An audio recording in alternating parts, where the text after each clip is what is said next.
G'day folks, it's Rob here. I thought I'd just bring you along and give you a bit of a look at some of the work Bianca and I have been doing just around the back patch, getting it ready for some landscaping to happen over the next week or so. So I'll flip the camera around and give you a bit of a gander. So what we've done today is move all the wicking barrels that were down around this area here and just move them up to the back walkway near the house just to say hello, Bianca. Hello. Yeah, just to make some room for the landscapers when they bring their earth moving equipment around. Probably just be a dingo or a bobcat or something along those lines. So, yeah. Plus, Bianca said she sort of likes them in this little spot here. And we also did a couple of bits of maintenance on some of the barrels as well.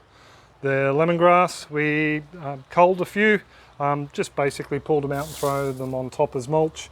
And we've got a few small sections that I'll show you at the end that we're taking up to the house just to pop in the freezer for when we need them. And we've got a few here that we can use to either harvest or for propagation purposes. And just to show you, there's bits like this that I didn't save that have got roots on them, and even a little baby sucker was coming through, mainly because I took about 7 or so and I've popped them in different places around the patch. One lot over in the veggie pod. This is one lot that I popped out, that one there, this one here, number 2, number 3, and number 4 went in the other week when I harvested some for a curry. But yeah, they're just being there long enough to set some roots until we get work out what's going on with the little landscaping area and the lizzie dog eating grass there. So once we sort out that, yeah, we'll know where these guys can go into pouches or other barrels. Oh, and there's another one just over the back there. The veggie pot itself is coming along okay. We did have a few issues with mildew that I think I mentioned in another clip. I think it may have come from the cucumber that was growing above us on the deck. I ended up just cutting the plants all the way back and they've bounced back nicely. I think we could probably get a couple of meals of palak curry or something like that out of these guys, so pretty chuffed about that. The potatoes, I was told I shouldn't be growing potatoes at this time of year. Well, yeah, they've put on a little bit of size. We've got this end pouch here that's not looking too happy. Only one spud went into every bag, so I think maybe just one of the branches from one of the eyes that took off has started to die off. That one there is looking okay. But yeah, these guys pretty much all went in the wrong time of year. Southeast Queensland, the best time to pop spuds in the ground is roughly round about autumnish, the start of autumn, late summer. And then, yeah, you get them growing through the cooler months. Mind you, that's if you're in one of the hotter regions of southeast Queensland, like we are out here at Ipswich. One plant at the end there didn't make it. She died off. I'm not going to use that soil for growing more potatoes because there could be a pathogen in there that killed the plant.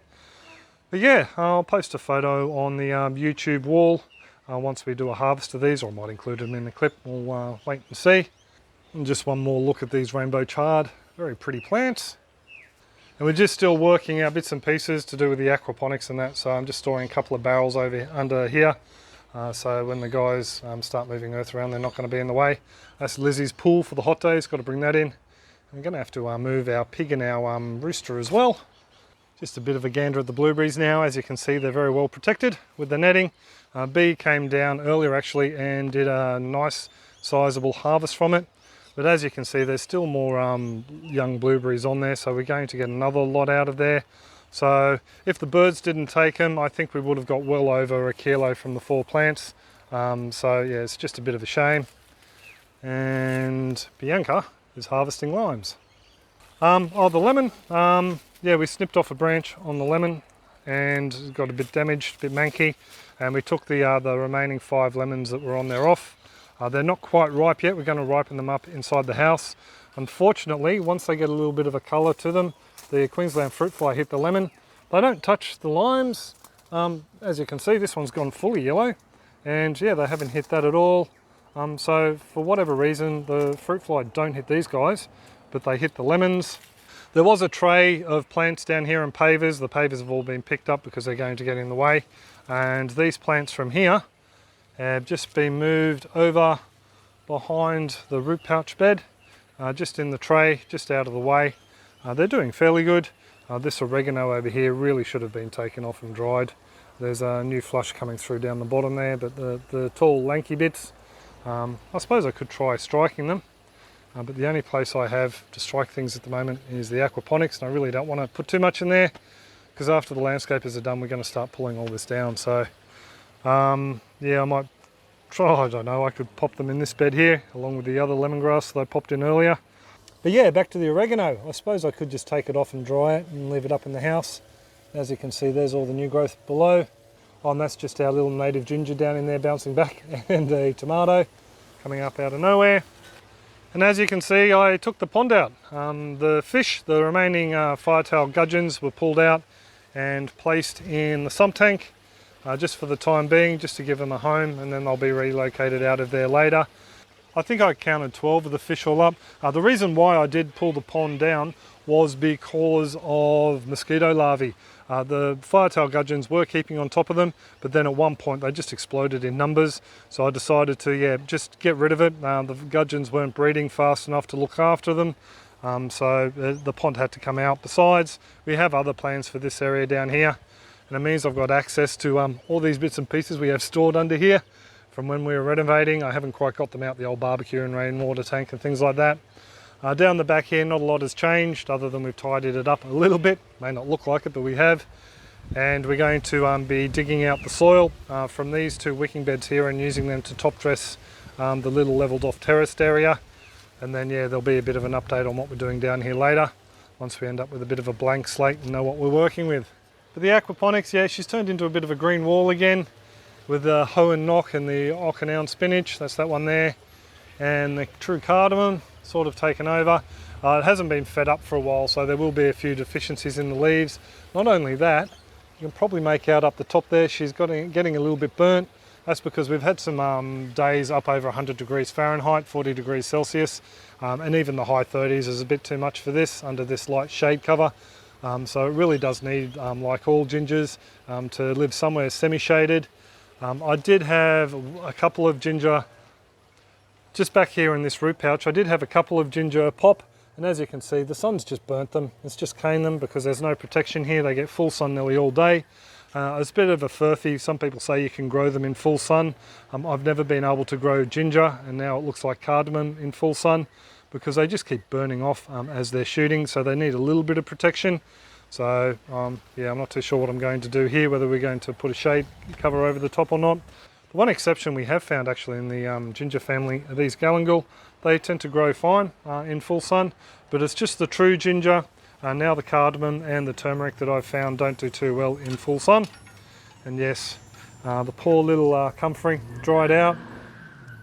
Now the hoon's gone by. The comfrey did dry out while we were away. You can tell by all the burnt leaves.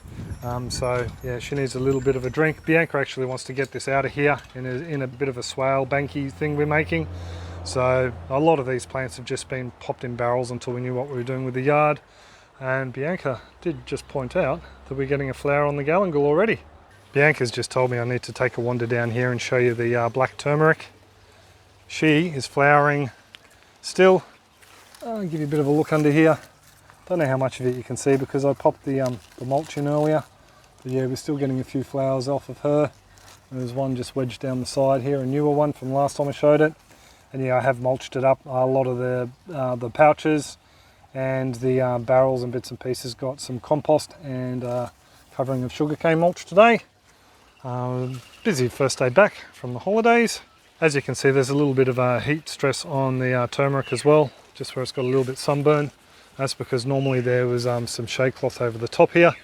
But as we're renovating the garden, I just haven't put anything over the top. Oh, while we're at it, give you folks a bit of fruit envy. The mango has set rather well this year. We've had a few that have shriveled up and fallen off, but the bulk of them have stuck, so pretty pleased with that. Just here's one of the rosemaries we saved from Mum and Dad's aquaponics system. I did give it a fairly good haircut, cut a lot of the branches off just to give it less stress as it's acclimatizing into its little soil pot there. But I think I might have to take a few more off. I did notice the little bits down here look a little marginally happier. So we might just leave this little branch here and maybe, maybe actually just this one and take all the other branches off, or maybe one of the lower ones over here.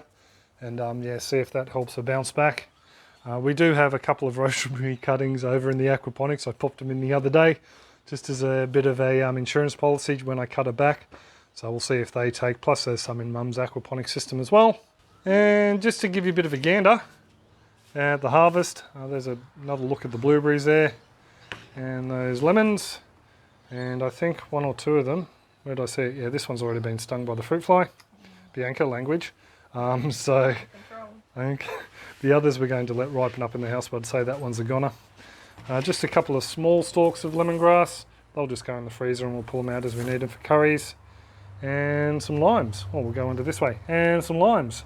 Just quickly, the cracky upstairs, we were away for 5 days, and yeah, it's put on some phenomenal growth. We're really impressed with how that's going. You can tell the difference just by what's in the seedling tray as to what's in the cracky, how well it's done. What's the mint for? Mint, blueberries and cream. Ooh, sounds tasty. So the next clip, looking at the backyard, I'll include a bit of an idea on what we're doing plan-wise. We'll have some things stripped out. Hopefully the aquaponics will be gone by then, which I'll be bringing in a separate clip. And the hoop houses down the back there, they'll be coming down, just so we've got a bit of a blank canvas to work with as we're laying out new gardens and bits and pieces. Plus we'd like to put a pond back in as well, just to grow water plants, things like water chestnuts, and just some ornamentals and maybe some duckweed. And I would also like to thank you all for coming along and watching these clips, even though they're not the most riveting. A lot of you folks have subscribed for aquaponics and that sort of thing. So, you know, appreciate you coming by to check these clips out as well. Huge thank you to the supporters on the various platforms around the place.